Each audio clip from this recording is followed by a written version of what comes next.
அப்போது தான் அந்த சந்தோஷமான செய்தி வந்தது. ஒரு நாள் நான் என் நண்பனுக்கு போன் செய்தேன். ஒரு வேலை விஷயமாக. அப்போது என் நண்பன் கல்யாணம் அட்டெண்ட் செய்ய ஊருக்கு போவதாக போனில் என்னிடம் கூறினான். அவன் ஊருக்கு போவதாக சொன்னதும் நான் சந்தோஷமாகி, மச்சி எனக்கு ஒரு நாள் உன் வீடு வேணும் என்றேன். நான் எதற்கு கேட்கிறேன் என்று அவனுக்கு சட்டென்று புரிந்துவிட்டது. சரிடா, சாவி எங்கே இருக்கும்னு சொல்றேன், நீ எடுத்துக்கோ என்றான். நான் அதற்கு ஒரு வாரம் முன் இருந்து அவளிடம் சரியாக பேசவில்லை. சில பல காரணங்களால் என்னால் பேச முடியவில்லை. அப்போது வேறு ஊருக்கு வேலைக்கு போனதாலும் வேறு சில காரணங்களால் அவளிடம் என்னால் பேச முடியவில்லை. அவள் எப்படி எடுத்துக்கொள்வாள் என்று தெரியவில்லை. இருந்தும் அவளுக்கு மெசேஜ் அனுப்பினேன். ஹே, இந்த வாரம் சனிக்கிழமை என் ஃப்ரெண்ட் வீட்ல மீட் பண்ணலாம் என்று. அவள் சிறிது நேரம் கழித்து எங்கே என்று கேட்டு அனுப்பினாள். நான் அவளுக்கு அட்ரஸ் அனுப்பினேன். ஐயோ, இது எங்க வீட்ல இருந்து 40 கிமி தள்ளி இருக்கு என்றாள். ட்ரெயின் ஏறி வர முடியுமா என்று கேட்டேன். டக்புட்டி, பட்டாபிராம் வந்தா அங்கே ஸ்டேஷன்ல இருந்து கொஞ்ச தூரம் தான் வீடு என்றேன். சரி வரேன் என்று மட்டும் சொன்னாள். வெள்ளிக்கிழமை மாலை அவள் என்னிடம் மெசேஜ் செய்தாள். நாங்கள் எப்படி போவது, எங்கே வருவது என்று பற்றி தீவிரமாக பேசினோம். வீட்டில் ஆள் இருந்தும் திருட்டுத்தனமாக பேசிக்கொண்டோம். அவள் வண்டியில் வருவது பற்றி சொல்ல, வேணாம், ரொம்ப தூரம் அது, உன்னால கண்டிப்பா முடியாது, டைரக்ட் ஆகிடுவா, அதனால ட்ரெயின்ல வா, இல்லாட்டி நான் கேப் புக் பண்றேன் என்றேன். இப்படியே அன்று இரவு நாங்கள் போனில் பேசியபடி இருந்தோம். கொஞ்ச நேரம் ஆனதும் அவள், நான் சேவ் பண்ண போறேன் என்றாள். வேணாம், நீ வா, நான் சேவ் பண்ணிவிடுறேன் என்றேன். அது எல்லாம் வேணாம் என்றாள். இல்ல, சேவ் பண்றப்போ நான் உன் ரசிச்சு பாப்பேன், அதனால நானே பண்றேன் என்றேன். ஐயோ, எல்லாம் வேணாம், நானே சேவ் பண்ணிட்டு வரேன். இரவு நாங்கள் கொஞ்ச நேரம் பேசிவிட்டு தூங்கினோம். அடுத்த நாள் நான் புறப்படும் போது என் நண்பன் என்னை அழைத்தான். மொக்கி, நீயும் உன் ஆளும் ஷர்மி நாளைக்கு தானே மீட் பண்றீங்க, இன்னைக்கு நீ மட்டும் தானே வீட்ல இருப்ப என்று கேட்டான். இல்ல மச்சி, இன்னைக்கு தான் நாங்க மீட் பண்றோம் என்றேன்.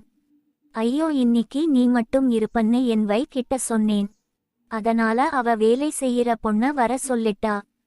நீ 2 மணிக்கு முடிக்க கஷ்டம்னு தெரியும், ஏதாவது அட்ஜஸ்ட் பண்ணிக்கோ என்றான்.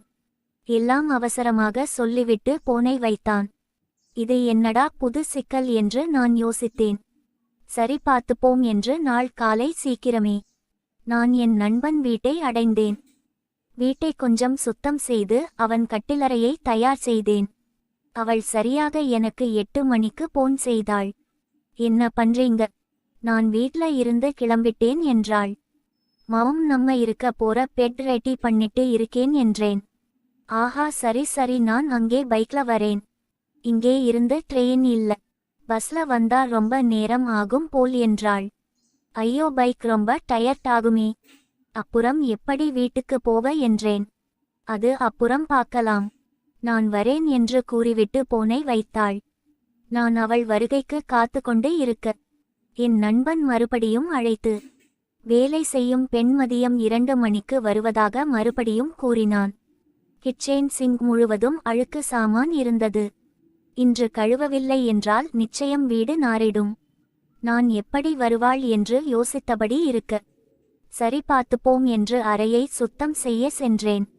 ஒரு வழியாக முடிக்க சரியாக 10 மணிக்கு அவள் அழைத்தாள். நான் அனுப்பின அட்ரஸ் அருகில் வந்துவிட்டதாக கூறினாள். இவன் ஒரு பிளாட்டில் இருக்கிறான். நான் உள்ளே வரும்போது அந்த செக்யூரிட்டிக்கு என்னை தெரியும் என்பதால் என்னை எதுவும் கேட்டுக்கொள்ளவில்லை. ஆனால் இவள் வந்தால் நிச்சயம் கேட்பாஸ் போட சொல்லுவார்கள். கேட்பாஸ் போட்டால் அவன் மனைவிக்கு நிச்சயம் மெசேஜ் போய்விடும், கண்டிப்பாக சிக்கிக்கொள்வோம். என்ன செய்வது என்று யோசித்தேன். நான் யோசித்தபடி பிளாட் கீழே சென்று கேட் தாண்டி சற்று தள்ளி நிற்க அவள் வந்தாள். வண்டியை அவளிடம் இருந்து வாங்கி 2வது கேட் வழியாக உள்ளே சென்றேன். ஒரு பிளாக் முன்னரே வண்டியில் இருந்து அவளை இறக்கிவிட்டு என் நண்பன் பிளாக் செல்ல வழி சொல்லிவிட்டு நான் வண்டியை எடுத்துக்கொண்டு நேராக என் நண்பன் வீட்டின் பார்க்கிங் வண்டியை நிறுத்தி லிஃப்ட் அருகே செல்ல அவள் வந்தாள். இருவரும் லிப்டில் ஏறினோம். லிஃப்ட் கதவு மூடியதும் நான் பின்னே இருந்து போமேன். ஹே, என்ன இது? இது லிஃப்ட். இங்கே எதுவும் செய்யாதீங்க, யாரும் பாத்துற போறாங்க என்றாள். லிப்ட்ல யாரும் பார்க்க முடியாது என்று சொல்லியும் அவள் என்னை விட்டு விலகி சென்றாள். என் நண்பனின் பிளாட் 5வது தளத்தில் இருக்கிறது. அது வரை அப்படியே நின்றிருந்தோம். நான் வெளியே சென்று யாரும் இருக்கிறார்களா என்று பார்த்தேன். இங்கே பெரும்பாலும் பிளாட் காலியாக தான் இருக்கிறது.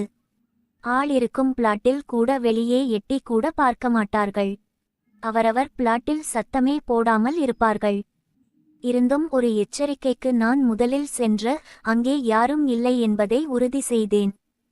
பின் அவளை அழைக்க அவள் மெதுவாக வந்தாள். நான் பிளாட் கதவை மூடாமல் தான் வந்திருந்தேன்.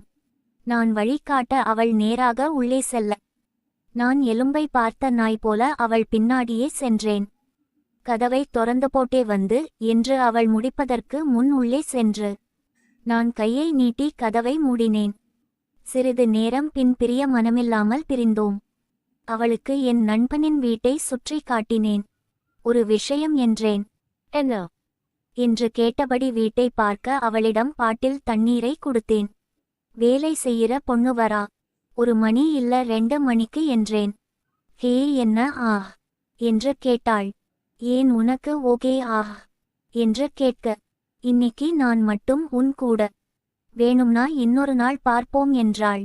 அவ வீட்டை கிளீன் பண்ண வரா என்றேன். ஐயோ, என்ன பண்றது என்று கேட்டாள். அவ வரப்போ நீ டாய்லெட்ல ஒளிஞ்சிக்கோ. அவ போனதும் நாம கண்டினிய பண்ணுவோம் என்றேன். சரி, அப்போ பாப்போம் என்று சொல்லிக்கொண்டு அவள் பாத்ரூம் போக நான் அவள் பின்னாடியே சென்றேன். ஹே, இரு, நான் போயிட்டு வரேன் என்றாள். இல்ல, நானும் வரேன் என்றேன். நோ ப்ளீஸ் என்று என்னை தள்ளிவிட்டு அவள் கதவை மூடினாள். கேரி, கொஞ்சம் டைம் கொடுப்போம், இப்போ தானே வந்திருக்கிறாள். எடுத்ததும் எல்லாம் செய்தால் பயந்து விடுவாள் என்று வெளியே அவளுக்காக காத்திருந்தேன். கொஞ்ச நேரத்தில் முகம் கழுவிவிட்டு வர துண்டை எடுத்து அவளிடம் கொடுத்தேன். அவள் துடைத்து முடிக்க அவளை அமர வைத்தேன். அவள் என்னடா போறோமா என்று பச்சையா அவளை பார்த்து கேட்க, ஆமா, என்ன இன்னிக்கு முழுக்க நான் உனக்குத்தான். நீ என்னலாம் பண்ணணும்னு ஆசைப்படுறியோ முழுசா கோஆரேட் பண்றேன் என்று சொல்லன். இதற்கு முன் நான் போட்டோவில் பார்த்து ரசித்த அவளோ நேரில் பார்க்க உண்மையில் அன்று நடந்த சம்பவத்தை நினைத்து கதை எழுதியபடி 3 முறை என்னவனை அடித்து வாந்தி எடுக்க வைத்தேன். இன்னும் எத்தனை முறையோ பொய் சொல்லதா என்றாள். இல்லடா, உண்மையாத்தான் சொல்றேன், நீ நிஜமாவே சூப்பரா இருக்க என்றேன். அப்போது மறுபடியும் வீட்டின் அழைப்பு மணி அடித்தது. ஐயோ, வேலை செய்கிற பொண்ணு போல என்றேன். என்ன பண்ணலாம் என்றாள். இரு, கதவு திறக்கமா இருந்தா போயிடுவா என்றேன். அதே போல அவள் கொஞ்ச நேரத்தில் போய்விட்டாள். அப்போது என் போன் அடித்தது. மச்சான், என்னடா என்றான் என் நண்பன். சொல்லுடா என்றேன். வேலை செய்கிற பொண்ணு வந்தா கதவு திறக்கலையாமே என்றான். மச்சா, மீட்டிங்டா என்றேன். சரி, கொஞ்ச நேரத்துல வருவா, கதவு திறந்து விடு. வேலை செஞ்சிட்டு போயிடுவா, இல்லாட்டி வைப்பு டவுட் வரும் என்றான். அதை அவளிடம் சொல்ல, சரிங்க, எதுக்கு ரிஸ்க், நான் போறேன், இன்னொரு நாள் மீட் பண்ணுவோம் என்றாள். என்னனோமோ பேசியும் அவள் ஒத்துக்கொள்ளவில்லை. பின் அவள் புறப்பட்டு செல்ல நான் அன்று நடந்ததை எண்ணி இந்த கதையை எழுதத் தொடங்கினேன்.